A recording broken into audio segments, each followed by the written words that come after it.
Good day mga ka-sports natin dyan.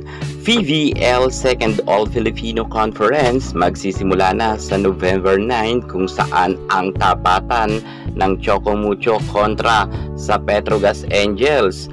Same na magaling na team at maraming mga veterana na mga players.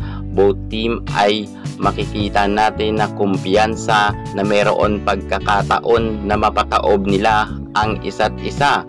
Dalawang magaling ngunit isa lang ang matitira. Alam natin na ng nakaraan reinforced conference ang Choco Mucho ay sa kasamaang palad ay hindi nga nakapasok sa Final Four. At gayon din ang malakas na Petrogas Angels, nalaglag nga rin sila sa Final Four. Ngunit alam naman natin na kapag All-Filipino Conference ay malakas ang Choco Mucho. Lalo't narito na nga si Sisi Rondina at meron pa silang Dindin Manabat. Sa kabilang banda naman, hindi dito magpapadaig si Brock Van Sickle lalo't narito na si MJ Phillips makakapaglaro na. Usap-usapan sa dalawang team na ito na di umano ay matatalo ang Petrogas Angels ng Choco Mucho. Ngunit kabahan na ang Choco Mucho dito. Hindi papayag si Brock Van Sickle na basta-basta na magpapatalo.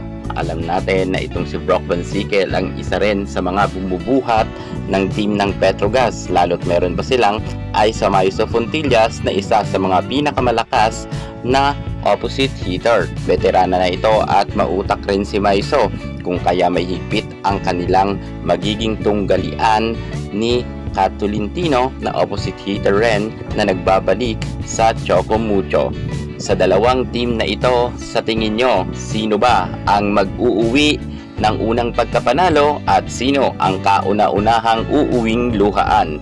Choco Mucho ba ang matatalo or Petrogas Angels?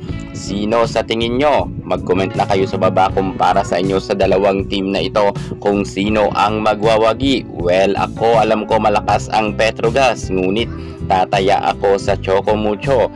Alam ko kasi na ang Choco Mucho ay isa sa mga masasabi ko na papasok talaga ito sa Final Four. Hindi malalaglag ang Choco Mucho. Malaki ang tiwala ko kay Sisi Rondina at kay Dindin Santiago Manabat. Lalot si Mars Alba at Dina Wong na setter ay mga very talented rin. Kumpara sa ibang setter na kahit sabihin natin na malalakas na setter pero mahihina naman ang mga spikers. Kaya't sa tingin ko, Choco Mucho ang magwawagi. Kaya't hindi kakabahan ng Choco Mucho, Petrogas ang kabahan. Yan muna ang pinaka-latest natin sa mundo ng volleyball. Manatili kayo nakatutok dahil madalas tayo mag-update lalo na nang nalalapit nga nilang mga games. Thank you so much. God bless.